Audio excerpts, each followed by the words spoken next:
In the quiet suburbs of 1970s America, where faith and family were supposed to be unbreakable pillars, an unimaginable horror unfolded that shattered lives forever. This is the story of the List family, Helen, Alma, Patricia, John Jr., and Frederick, whose bright futures were stolen by the very man sworn to protect them. As we honor their memory in this tribute, remember, true crime isn't just about the darkness, it's about remembering the light that was extinguished. If you're drawn to stories that uncover hidden truths and pay respect to the lost, hit that subscribe button now for more heartfelt explorations. This tribute weaves together the lives of the victims, the descent into tragedy, and the long road to justice, drawing from verified historical accounts. At its core, it's a reminder of the fragility of human bonds and the importance of seeking help in times of crisis. The List family's story highlights how unseen struggles can lead to devastation, but their legacy endures through the pursuit of truth and remembrance. The victims' lives: Helen List, 46, was a devoted mother grappling with health issues. Alma List, 85, was a supportive grandmother. Patricia, 16, was a talented teen interested in drama. John Jr., 15, was an athletic soccer player. Frederick, 13, was the youngest, full of potential. Their deaths were a profound loss, rooted in one man's distorted worldview. The perpetrator, John Emil List, a seemingly pious accountant, murdered his family on November 9, 1971, amid financial ruin and personal delusions, fleeing for nearly 18 years. Captured in 1989 via innovative media, List was convicted in 1990 of 5 counts of first-degree murder and sentenced to life, dying in prison in 2008 without full remorse. The List family represented the American dream on the surface, rooted in faith, community, and aspiration. Helen, despite her battles with syphilis and alcoholism, raised her children with love. Alma provided generational wisdom. The teens were vibrant. Patricia dreamed of the stage, John Jr. excelled in sports, and Frederick embodied youthful innocence. Their story, while tragic, inspires empathy and vigilance against hidden family strife. After the murders, List's meticulous planning delayed discovery, but persistent investigation and a groundbreaking TV episode led to his arrest. The 1990 trial exposed his rationalizations, resulting in conviction and life sentences, affirming that no one escapes accountability forever. This case has influenced media, from films like The Stepfather to podcasts, reminding us of the enduring impact of such losses. It seems likely that greater mental health support could prevent similar tragedies, though the evidence leans toward individual responsibility in List's choices. In the fading light of a crisp November day in 1971, the grand Victorian mansion known as Breeze Knoll stood sentinel on Hillside Avenue in Westfield, New Jersey, a symbol of faded elegance amid the suburban sprawl. Its 19 rooms whispered of better times, of family gatherings and quiet evenings by the fire. But within those walls, a darkness had been brewing, one that would claim the lives of 5 innocent souls. Helen List, a resilient mother fighting unseen battles. Alma List, the steadfast matriarch whose love knew no bounds. Patricia List, a bright teenager with dreams of the stage. John Frederick List Jr., an energetic boy passionate about soccer. And Frederick List, the youngest, whose gentle spirit lit up the home. This is their story, a tribute to their stolen lives, pieced together from the fragments of history, court records, and the echoes of a community forever changed. We remember them not as victims in a sensational tale, but as people who deserved so much more: laughter, growth, and the simple joys of life. Their tragedy serves as a solemn reminder of the hidden struggles that can lurk behind closed doors, urging us to extend compassion and seek help before it's too late. John Emil List was born on September 17, 1925, in Bay City, Michigan, into a devout German-American Lutheran family. His parents, John Frederick and Alma Marie Barbara Florence List, instilled in him a rigid sense of discipline, faith, and self-reliance. As an only child, young John grew up in a household where Sunday school was not just a duty but a calling. His father had been a teacher there, and John followed suit, finding solace in the structured world of religion. He attended Bay City Central High School, graduating in 1943 amid the shadows of World War II. Eager to serve, he enlisted in the U.S. Army, where he worked as a laboratory technician, honing skills that would later define his meticulous nature. His father passed away in 1944, leaving a void that deepened John's reliance on faith and order. After his discharge in 1946, List pursued higher education at the University of Michigan in Ann Arbor. He earned a bachelor's degree in business administration and a master's in accounting, while also commissioning as a second lieutenant through ROTC. These years shaped him into a man of precision. Numbers were his sanctuary, a way to impose control on an unpredictable world. But life would soon introduce chaos. In November 1950, during the Korean War, List was recalled to active duty at Fort Eustis, Virginia. There, he met Helen Morris Taylor, a young widow whose first husband, an infantry officer, had been killed in Korea, leaving her with a daughter named Brenda. Helen was vibrant, with a warmth that contrasted List's stoicism.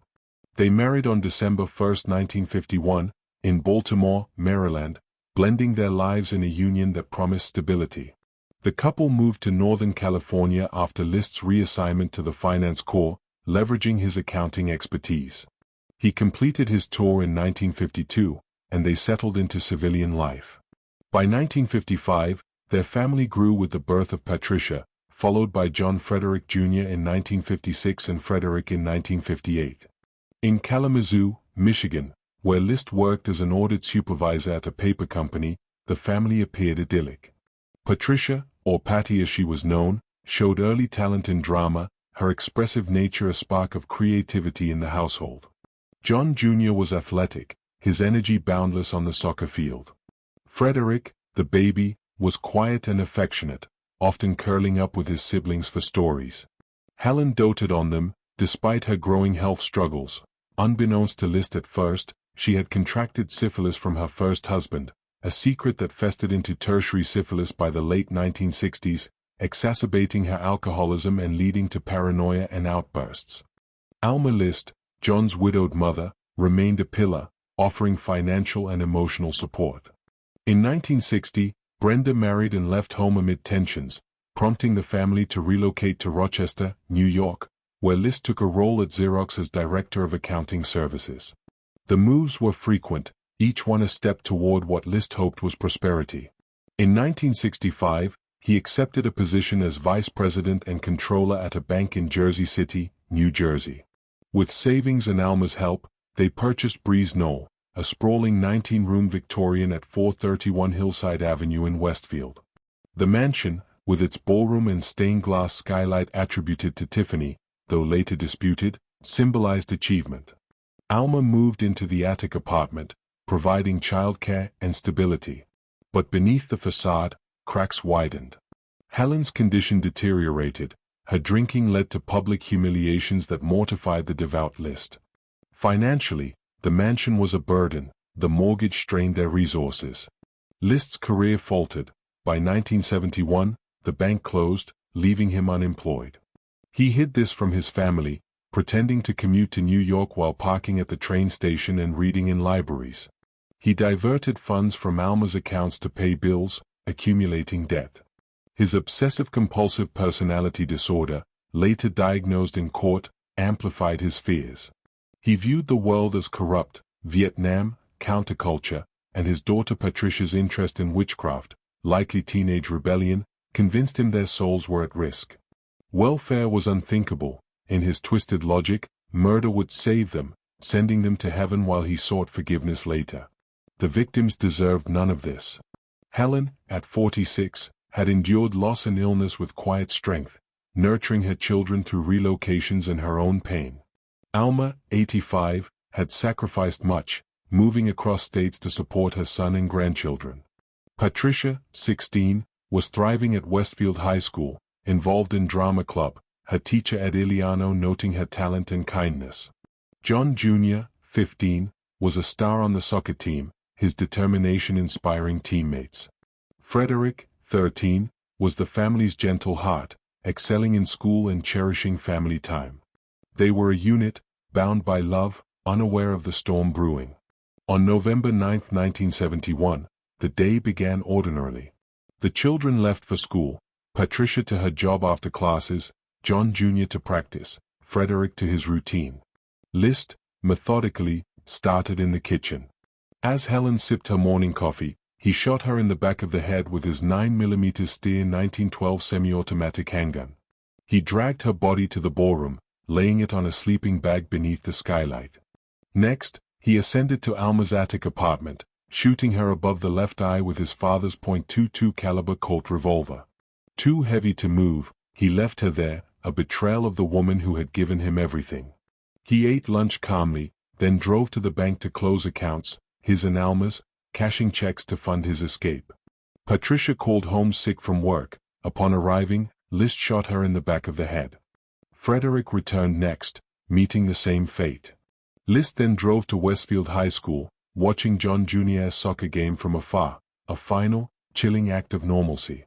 Bringing the boy home, he ambushed him. John Jr. fought back, causing misfires, but List shot him multiple times in the chest and face. He arranged the bodies, Helen, Patricia, Frederick, and John Jr., in the ballroom, side by side on sleeping bags, as if in repose. Alma remained upstairs.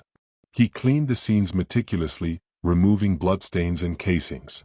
List tuned the radio to a religious station, playing over the intercom, and lowered the thermostat to preserve the bodies.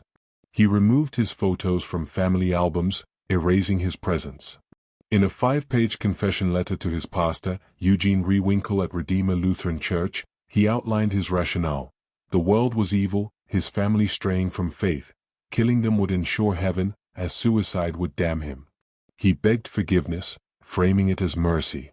To delay discovery, he cancelled milk, newspaper, and mail deliveries, and sent notes to schools and Patricia's employer claiming a family trip to North Carolina for Helen's ill mother.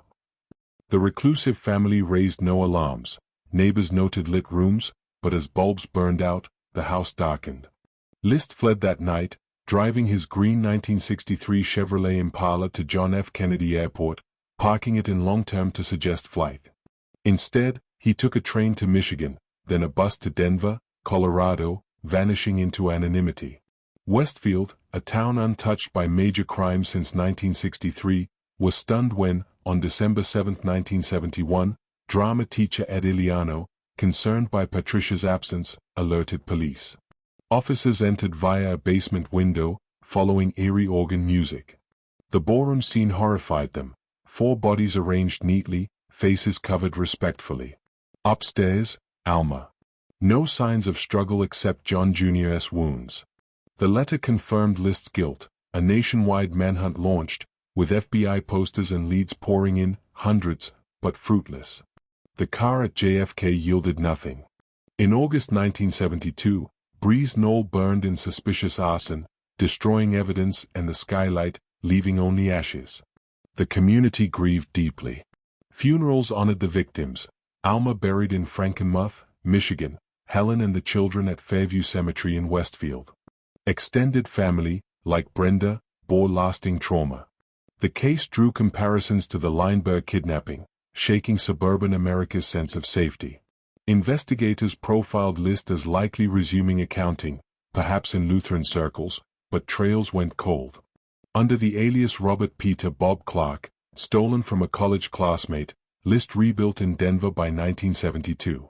He worked odd jobs, then as an accountant. From 1979 to 1986, he was controller at a paper box company. Joining a Lutheran church, he ran a carpool, blending in. In 1985, he married Deloise Miller, met at church socials. They moved to Midlothian, Virginia, in 1988, where he worked at another firm. List lived quietly, attending services, paying taxes, a model citizen, his past buried. He was even briefly eyed as D.B. Cooper due to timing and description, but dismissed.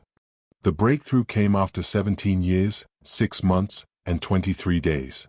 On May 21, 1989, America's Most Wanted aired List's story, featuring an age-progressed clay bust by forensic artist Frank Bender. The sculpture, glasses, receding hairline, scar behind the ear, struck viewers. Wanda Flannery, a former Denver neighbor, recognized Bob Clark and tipped the FBI. On June 1, 1989, agents arrested him at his Richmond workplace. He denied at first, but fingerprints and evidence proved otherwise. Extradited to New Jersey, He confessed February 16, 1990. The trial began April 2, 1990, in Union County Courthouse. Prosecutors painted List as calculated, not insane. Defense argued obsessive-compulsive disorder, PTSD from wars, and delusions drove him. List testified of financial despair, Helen's afflictions, and soul-saving intent. A psychiatrist confirmed his disorder but capacity for right-wrong. The confession letter was admitted despite appeals. On April 12, 1990, the jury convicted him on 5 first-degree murder counts. Judge William Wertheimer, deeming him remorseless, sentenced 5 consecutive life terms, nearly 125 years without parole. Appeals on mental state and letter failed. In prison at New Jersey State Prison, List reflected. In a 2002 Connie Chung interview, he expressed regret but deflected, citing heaven's rules. He died March 21, 2008, from pneumonia at 82, at St. Francis Medical Center in Trenton. His body, unclaimed, was cremated. This tribute honors Helen, whose strength endured illness, Alma, the nurturing elder, Patricia, the aspiring artist, John Jr., the fighter, and Frederick, the innocent. Their lives, cut short, remind us to cherish family and address despair. Cultural echoes, in The Stepfather, 1987, 2009, Judgment Day, 1993, The Usual Suspects, 1995, Law and Order, Forensic Files, podcasts like Father Wants Us Dead, 2022, and Netflix's The Watcher, 2022, keep their memory alive, turning tragedy into awareness. As we close this chapter, let their story inspire kindness. If this tribute moved you, subscribe to it Behind Closed Doors 98 for more stories that honor the forgotten and uncover the truth. Your support keeps their legacies burning bright.